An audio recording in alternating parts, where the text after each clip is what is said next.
12월의 암송 말씀인데요. 우리 함께 먼저 읽겠습니다. 이사야서 9장 6절 함께 읽습니다. 이사야 9장 6절 말씀. 이는 한 아기가 우리에게 낳고 한 아들을 우리에게 주신 바 되었는데 그의 어깨에는 정사를 메었고 그의 이름은 기묘자라 모사라 전능하신 하나님이라 영존하시는 아버지라 평강의 왕이라 할 것임이라. 아멘. 한 번 더 하겠습니다. 자, 이사야 9장 시작하겠습니다. 이사야 9장 6절 말씀. 이는 한 아기가 우리에게 낳고 한 아들을 우리에게 주신 바 되었는데 그의 어깨에는 정사를 메었고 그의 이름은 기묘자라 모사라 전능하신 하나님이라 영존하시는 아버지라 평강의 왕이라 할 것임이라. 아멘. 아멘. 하나님의 놀라운 이 은혜가 우리 모두에게 경험될 수 있기를 주의 이름으로 축복합니다.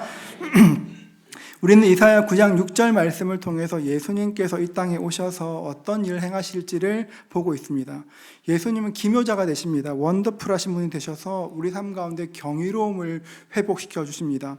우리 주님 모사가 되십니다. 모사는 이렇게 카운셀러라 상담가라 번역되어 있지만 원어의 뉘앙스를 보면 단순히 상담가가 아니라 중요한 일을 결정할 때 도움을 주는 이입니다. 우리 주님께 우리의 모사가 되셔서 우리의 모든 결정마다 도와주십니다. 우리의 구원자 예수님은 전능하신 분이십니다. 전능하신 하나님께서 우리 삶을 터치하실 때 하나님의 전능하심이 우리 삶 가운데 경험되게 됩니다.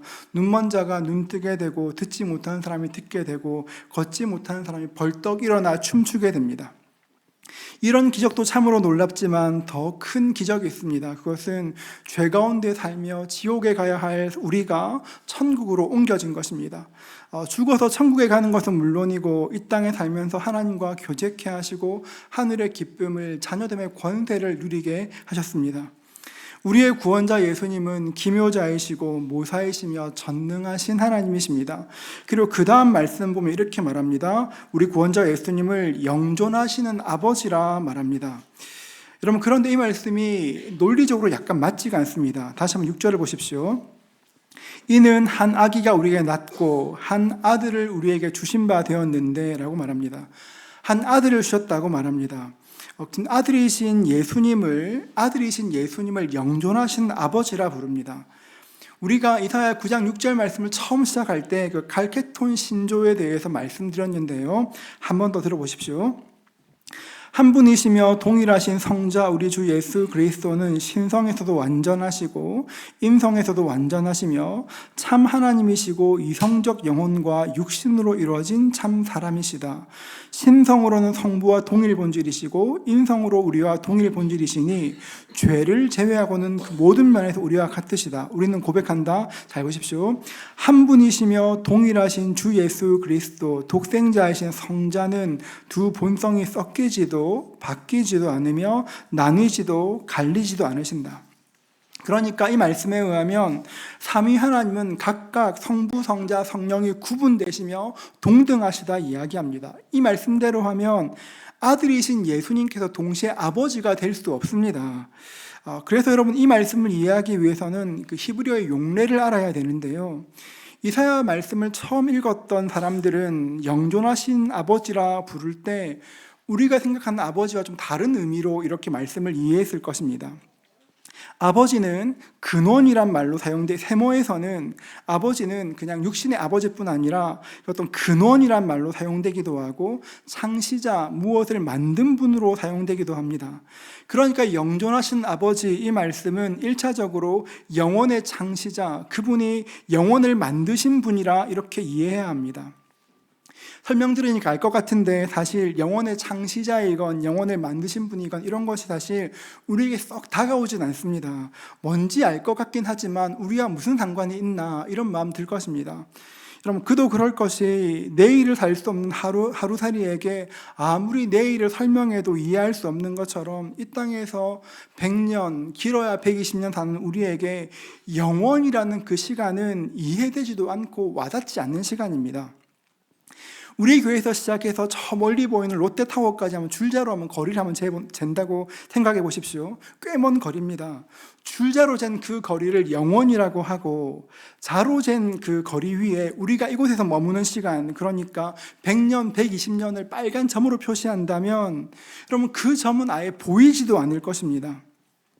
100년, 120년 정말 긴 시간 같은데 영원에 비하면 정말 짧은 찰나와 같은 시간입니다. 영원을 알 수 없는 우리에게 우리의 구원자를 설명하시면서 너희의 구원자는 영존하신 아버지다 이렇게 말씀하신 이유가 무엇일까요?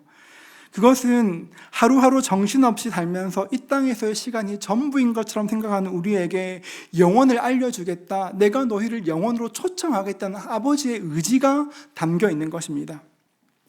이 땅의 많은 사람들은 사실 어떤 게 우리 성도님들도 이 땅에서 정해진 시간을 살고 나면 우리의 인생이 끝난다고 생각합니다. 이 세상이 전부라고 생각합니다. 그러니까 노래해도 노세 젊어서 노세 막 이런 얘기합니다. 서점 가면 그런 책 많은데요. 죽기 전에 꼭 가봐야 될 여행지, 죽기 전에 먹어야 될 디저트 100가지, 죽기 전에 봐야 될 영화 100선, 이런 것들 엄청 많습니다. 여러분 왜 죽기 전에 해야 될 것이라고 이렇게 단서를 붙일까요? 사람들은 죽고 나면 더 이상 없다고 생각하기 때문에 그렇습니다. 하지만 결코 그렇지 않습니다. 우리는 모든 인생은 시작은 있지만 끝은 없습니다. 여러분 이 사실을 반드시 기억해야 합니다. 모든 인생에게 시작은 있지만 끝은 없습니다. C.S. 루이스는 이렇게 말합니다. 모든 인간은 고상한 존재, 상상을 초월하는 존재가 되거나 그렇지 않으면 구속을 초월하는 악한 존재가 되는 과정에 있다. 평범한 사람은 없다. 우리가 함께 농담하고 일하며 결혼하고 때로 화를 내고 짜증내는 모든 사람들은 불멸의 공포이거나 영원한 광채의 존재이다. 이 말을 그대로 옮기면 이 땅의 모든 사람들은 어떻게든 영원히 살게 된다는 이야기입니다. 이 땅에서 열심히 살다 보면 우리에게도 마지막 순간이 올 것입니다.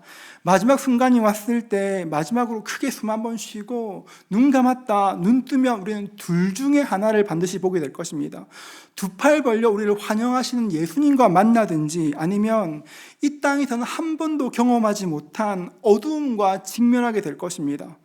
둘 중에 무엇을 보건 간에 어느 쪽이든 그 순간부터는 우리의 미래를 결코 돌이킬 수 없을 것이고 영원히 변치 않을 것입니다. 우리를 환영하시는 주님, 두 팔 벌려 환영하시는 주님 만난 사람은 한때 죽음으로 헤어졌던 사랑하는 사람들과 다시 기쁘게 만나게 될 것입니다. 그리고 우리가 상상하는 것보다 들었던 어떤 것보다 훨씬 더 좋은 천국 때문에 놀라게 될 것입니다.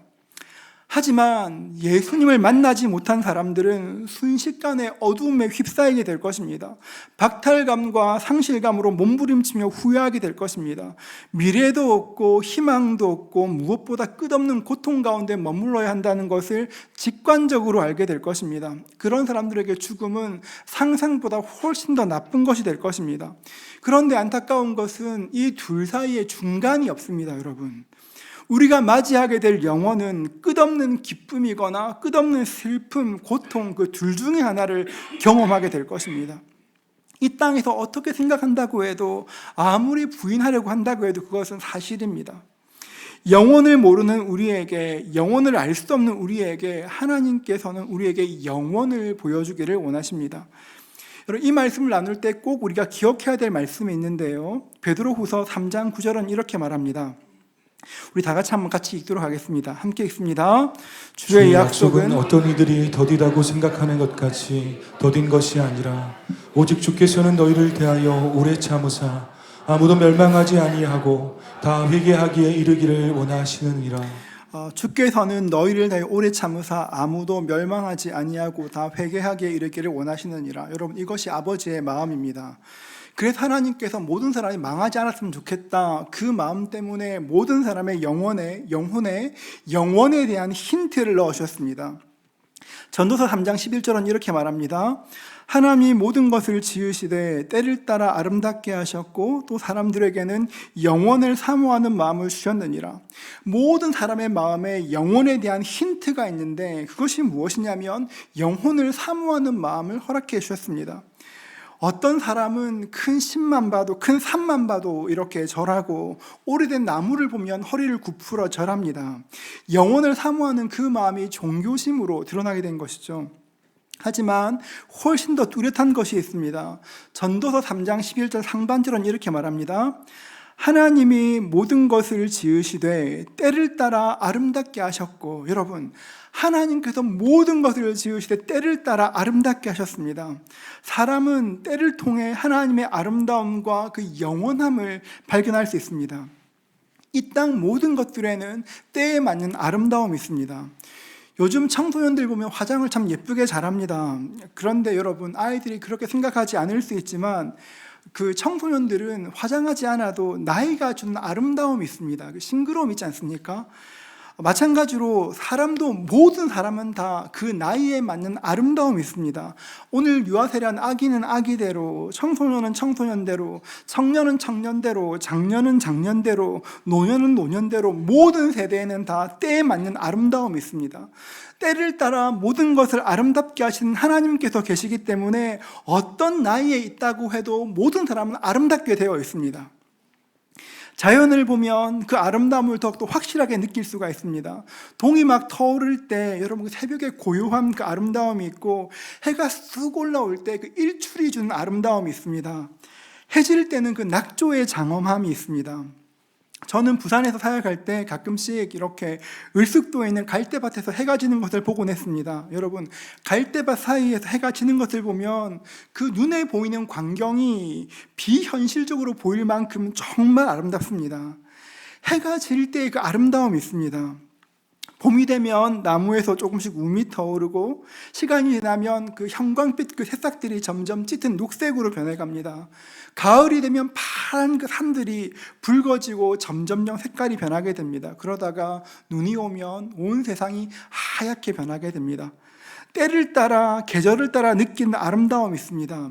하나님이 모든 것을 아름답게 하셨습니다. 하나님의 때 가운데 존재하는 것들에게는 세상이 줄 수 없는 그 놀라운 아름다움이 있습니다.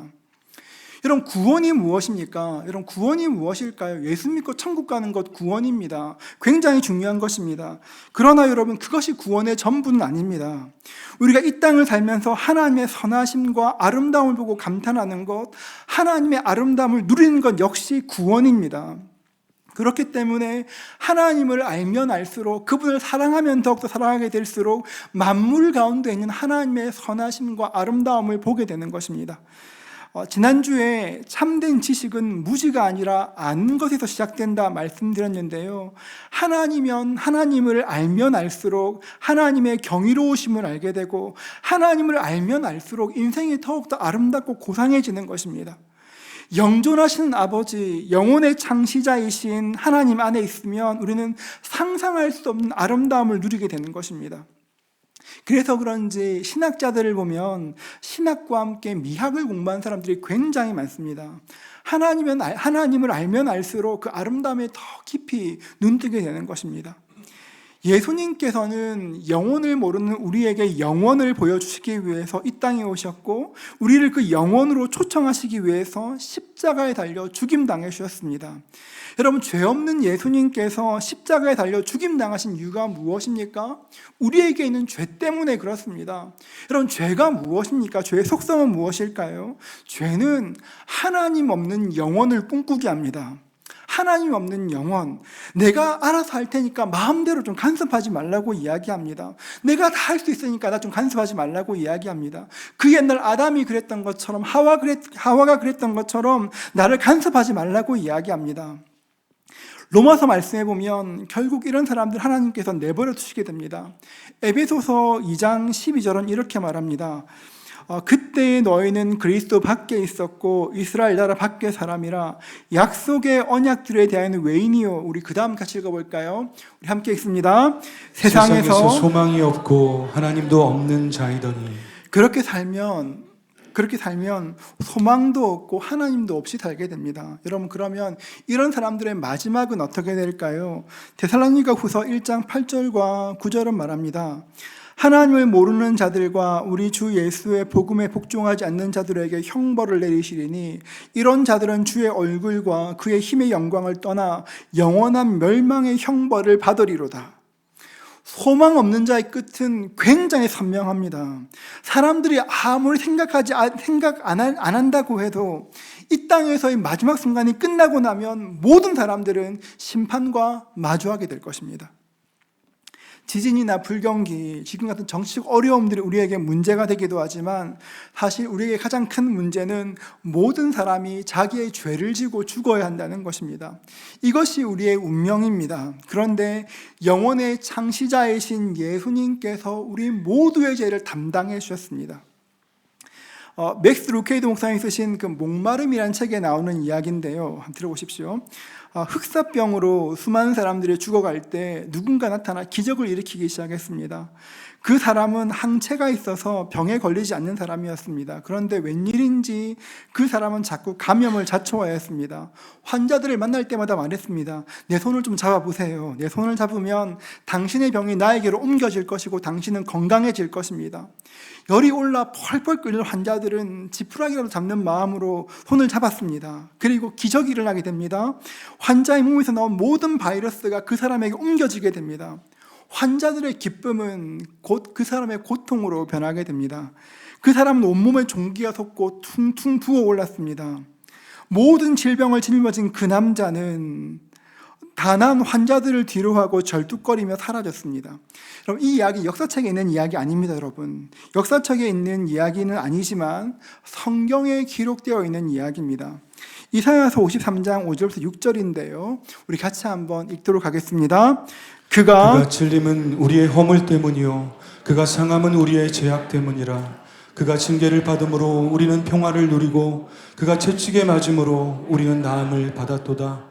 우리는 다 양 같아서 그릇 행하여 각기 제 길로 갔거늘 여호와께서는 우리 모두의 죄악을 그에게 담당시키셨도다. 여호와께서 우리 모두의 죄악을 그에게 담당시키셨도다. 예수님께서 우리의 죄와 저주를 모두 담당해 주셨습니다. 그것이 십자가입니다. 누구든지 예수를 믿기만 하면 사망에서 생명으로 옮겨지는 것, 그것이 복음입니다. 예수님을 우리 인생의 구주로 모셔드린 그 순간부터 우리는 하나님의 자녀가 되었습니다. 영존하신 아버지 덕분에 우리 이 땅을 사는 유한한 인생에게 영원을 보이시고 영원을 살 수 있도록 영원을 상속해 주셨습니다. 사망에서 생명으로, 지옥에서 천국으로 우리의 목적지가 바뀌게 되었습니다. 여러분, 그렇다면 가는 목적지가 바뀌었다면 우리의 삶도 바뀌어야 하는 것입니다. 새로운 목적지를 바라보며 그곳을 기억하며 준비하며 하루하루 살아야 되는 것입니다. 저에게 작은 소망이 있습니다. 버킷리스트가 있는데요. 저는 가족들과 함께 자동차로 미국 대륙 횡단 여행하는 것이 제 꿈입니다. 저는 그런 로드트립에 대한 로망이 있습니다. 그래서 가끔씩 그 미국 자동차 여행 카페에 들어가서 사람들의 글을 종종 읽습니다. 게시물 읽다 보면 여행을 앞둔 사람들의 글이 꽤 많습니다. 여행 계획을 쫙 세워놓고 올려놓고 이게 가능할까요? 물어보는 사람도 있고, 어떤 사람은 내비게이션 어떻게 세팅해야 될까요? 묻는 사람도 있고, 어떤 사람은 도로에서 경찰 만나면 어떻게 해야 되나요? 이런 거 많이 질문합니다. 그런데 여러분, 그 게시물들을 쭉 읽다 보면 거의 다 공통점이 있습니다. 그 공통점이 있는데요. 뭐냐면 거의 모두가 꽤 오래전부터 여행을 준비해 왔다는 것입니다. 어떤 사람들은 몇 년에 걸쳐 여행을 준비하고 어떤 사람은 몇 달에 걸쳐 여행을 준비합니다. 여행을 계획하고 자동차를 알아보고 비행기표를 구입하는 모든 과정, 힘들지만 이제 다 와간다, 설렌다, 그런 글들 참 많이 읽습니다. 제가 오늘 말씀 준비하는데 그 카페에서 봤던 그 글들이 떠올랐습니다. 자동차로 미국을 여행하는 사람들, 길게는 몇 달을 여행하는 사람도 있고, 어떤 사람들은 보름 남짓 여행하기도 합니다. 그런데 여러분, 그 한 몇 달을 위해서, 보름 남짓 시간을 위해서 얼마나 오랜 기간 준비하고 계획하는지 모릅니다.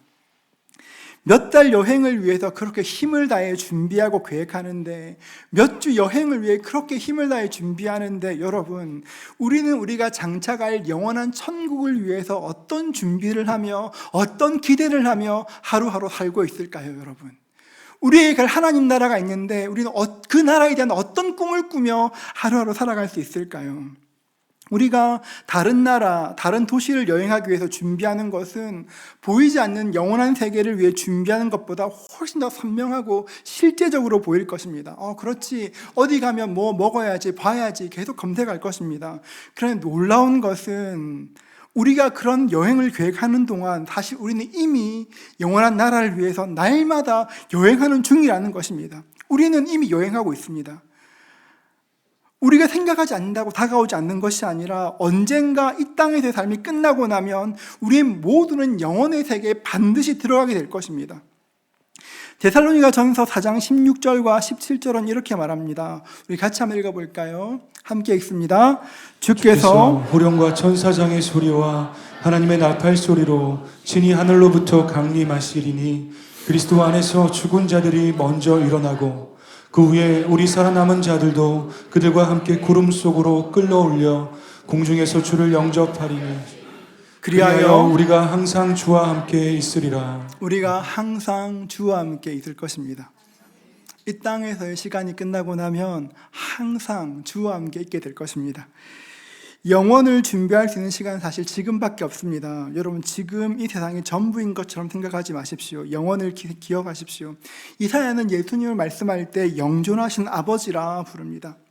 이 말씀은 예수님은 영혼의 창시자이다, 영혼을 만드신 분이라 이해할 수 있지만 동시에 액면가 그대로 우리가 잘 아는 아버지로 이해할 수 있습니다. 여러분, 성경에서 말하는 아버지가 어떤 분이실까요? 그 아버지는 때를 따라 필요한 것을 공급하시는 분이시고 우리를 양육하시는 분이십니다. 즉 하나님께서 영존하신 아버지라는 것은 우리 하나님 아버지께서 우리가 영원에 이르기까지 필요한 모든 것을 공급하시고 우리를 지키시고 보호하시는 분이라 이야기하는 것입니다. 여러분, 여행을 떠나기 전에 인터넷으로 여행할 곳을 막 살펴보는 것처럼 성경을 펼쳐서 하나님의 말씀을 바라볼 수 있기를 축복합니다. 하나님 말씀 보시면서 어떻게 내가 영혼을 준비해야 될지, 어떻게 그 나라를 살아야 될지 날마다 한번 꿈꿔보십시오. 여러분, 내가 어떻게 무엇으로 영혼을 준비할 수 있을까? 어떤 곳일까? 어떻게 살아야 될까? 하나님께서 알게 하실 것입니다. 그런 마음 가지고 있을 때 영존하신 아버지께서 우리 모든 필요를 공급하실 뿐 아니라 그리스도의 완전한 분량까지, 장성한 분량까지 우리를 자라나게 하실 것입니다. 여러분, 이 땅에 참 많은 아름다운 것이 있습니다. 이 땅에 좋은 것 참 많습니다. 여러분, 그런데 이 땅의 모든 것들은 하늘의 그림자일 뿐입니다. 하나님께서 보여주신 영원은 이 땅의 그 어떤 것보다 훨씬 더 근사하고 아름다운 것이 될 것입니다. 하나님께서 우리를 예비하신 하나님의 나라는 우리가 생각한 것보다, 어떤 기대한 것보다 훨씬 더 아름답고 멋진 것이 될 것입니다. 그래서 히브리서는 이렇게 이야기합니다. 히브리서 3장 1절인데 이렇게 말합니다. 그러므로 함께 하늘에 부르심을 받는 형제들아, 거룩한 형제들아, 우리가 믿는 도리의 사도이시며 대제사장이신 예수를 깊이 생각하라. 우리가 믿는 도리의 사도이시며 대제사장이신 예수를 깊이 생각하라 이야기합니다. 여러분, 성찬절을 지나면서 영혼을 한번 생각해 보십시오. 영혼의 세계를 보이시고 우리를 천국으로 인도하실 예수님을 더욱더 깊이 묵상하십시오. 그럴 때 세상이 줄 수 없는 영적인 만족이, 영적인 부요함이 있게 될 것입니다. 세상이 나에게 줄 수 있는 그 어떤 것이 아니라 하나님만 주시는 영적인 만족이 우리 삶 가운데 임하게 될 것입니다. 주님을 묵상함으로 우리의 삶 가운데 영적인 만족이 있기를 축복합니다. 여러분, 영혼의 창시자이신 예수님을 생각하십시오. 우리의 가는 길이 선명해질 것이고 그 길 가운데 함께 하신 주님을 경험하게 될 것입니다. 그 은혜 누리시는 저와 여러분 되시기를 주님의 이름으로 축복합니다.